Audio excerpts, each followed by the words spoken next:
Howdy, everybody. Welcome from review to me from me to you. I just got out of Justice League. I was tired of hearing all of the, hey, you know what? Is it good? Is it bad? How did you really feel about it? And a lot of people went in with a lot of expectations.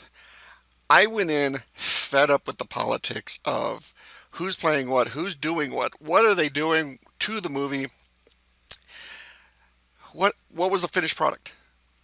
So let me give you my honest to goodness review, and I'm going to break it down by character. I'm going to talk, and I'm going to break it down by story. And is there going to be a spoiler? Look, if you read Death of Superman and you've heard all the other reviews, you probably already know everything I'm going to say. So let me talk. Let's start. First off, um, don't expect this to be a Batman and Justice League movie. It is really a team movie. I was very happy that everybody got their own screen time, their own backstory, their own supporting cast, why they're doing it, what are their motivations, and how they're feeling. Needless to say, everybody stated that they were alone. Oh, I'm alone. I don't have any friends. I'm alone. You don't understand. I'm alone. So let's start off. Let's break it down. Cyborg. I'm looking at the poster right now. That's why I'm not talking to you. Cyborg. You couldn't do that better. He is a sports athlete with a high IQ, which I've known a lot of people who they go to college on an athletic scholarship and they become something else, um, only because of their size. And you know what? Cyborg is a big man. Um, he is developing. He is new. He is not a hero per se. Um, I like that. I like that he didn't go out into the world and save people and all that. And okay, I'm going to join this team. He is what to quote the Flash, an accident. He has a dad, and he's going through stuff. He's growing. He's trying to figure out what's going on. Um, I would watch it for him. The banter between him and Flash. I like how Ezra Miller's Barry Allen is different. Um, I thought I was going to go in and see Wally West with a little sticker saying, "Hi, my name is Barry Allen" on his chest. It's not. He's a lot different. They don't say the origin of his costume, which really bugs because that's a very expensive piece of equipment. And they don't show the in Batman and Superman. They don't. You see it open and talk to Batman in kind of a dream sequence. They don't show that either. So when he's running around and doing things, it's pre everything. It's the Flash when he was getting by before he learned parkour, before he learned tumbling, before he learned all of that. So definitely um, a great rendition of how the Flash would be in the early stages. Wonder Woman is Wonder Woman. She does a phenomenal job. If you watch the first one, for the Wonder Woman standalone, she carries the film very, very well. When she was in Batman and Superman, you could kind of see that she owned the scenes that she was in. Just her, the way she carries herself and the way she portrays that character. In this, she's the veteran.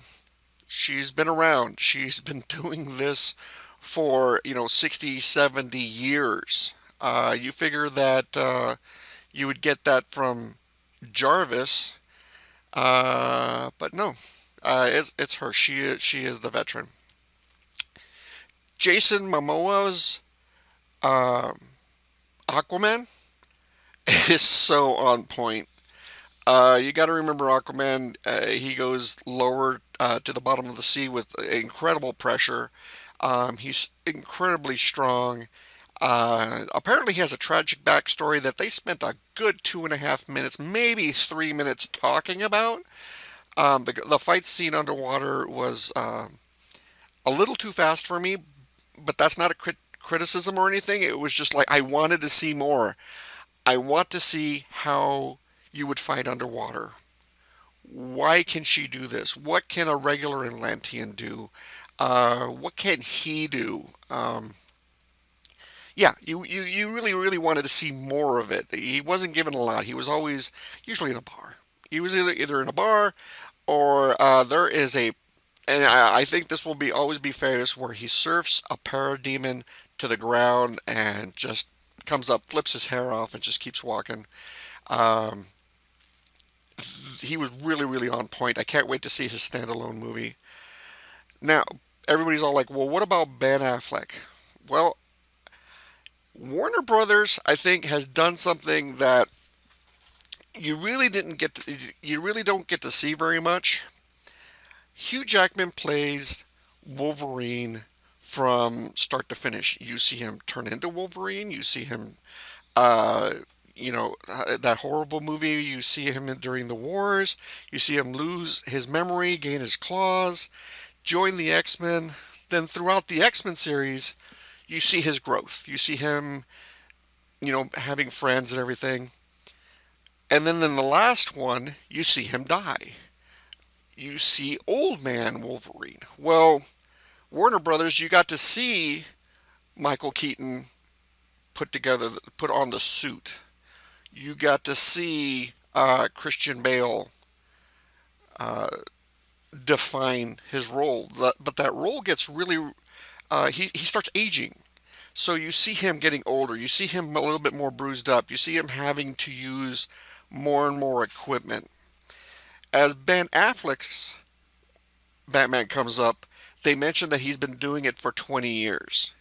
And even conservatively, if he started when he was 24, 25, because he had to educate himself, he had to learn to fight, he had to be a world traveler. So let's say 24, 25, that puts him 45, almost 50. And he's more carrying body armor and being a presence. So you see the cynical Batman, more of instead of there being a lot of gears in a process, he just wants it done. Just everybody calm their butt down.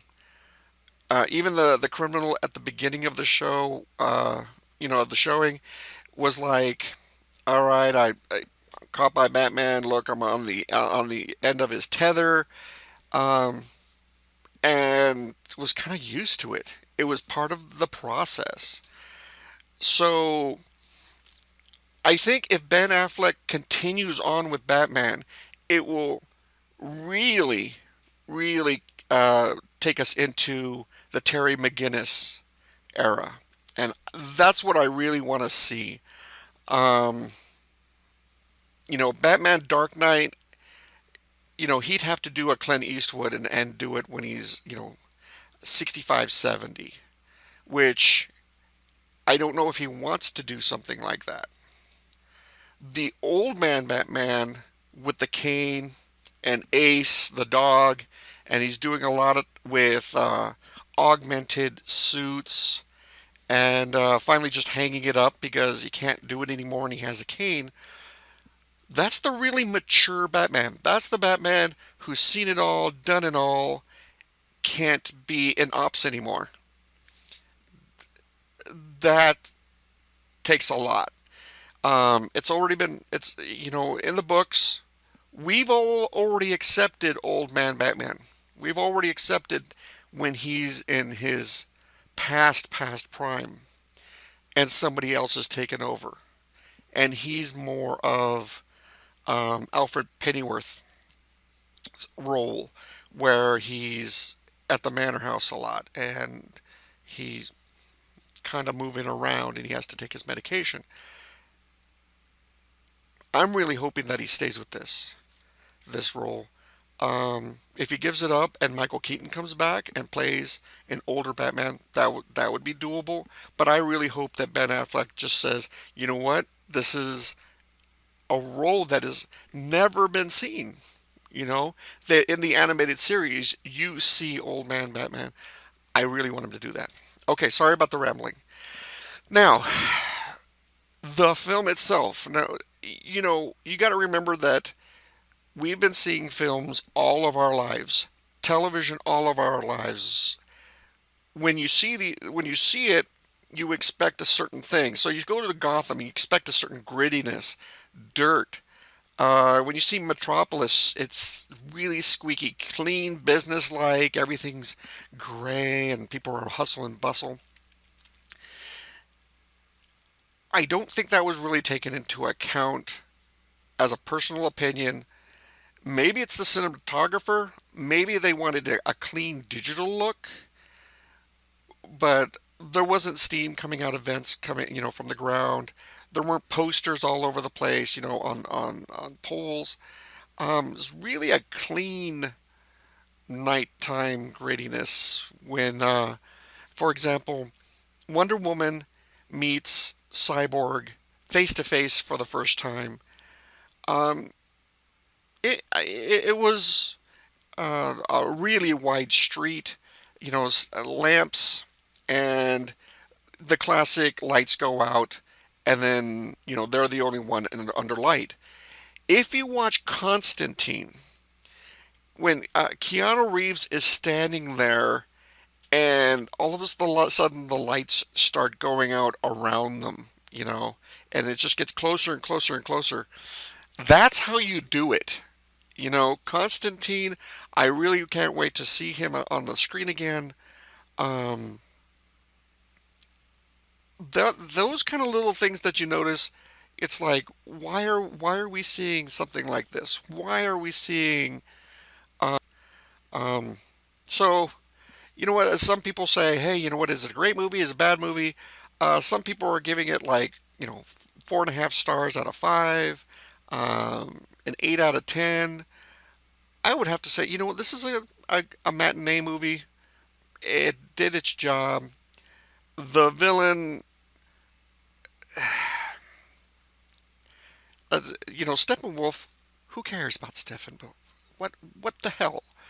Uh, and it's one of those things like Suicide Squad. If you didn't put the squad together, then they wouldn't have to get the guy who or the lady who, caused all the problems to solve the problem. She is like, what happened? Well, we got all these people together, and she went rogue. You guys go get your teammate. In this episode, they have to get like 3 boxes.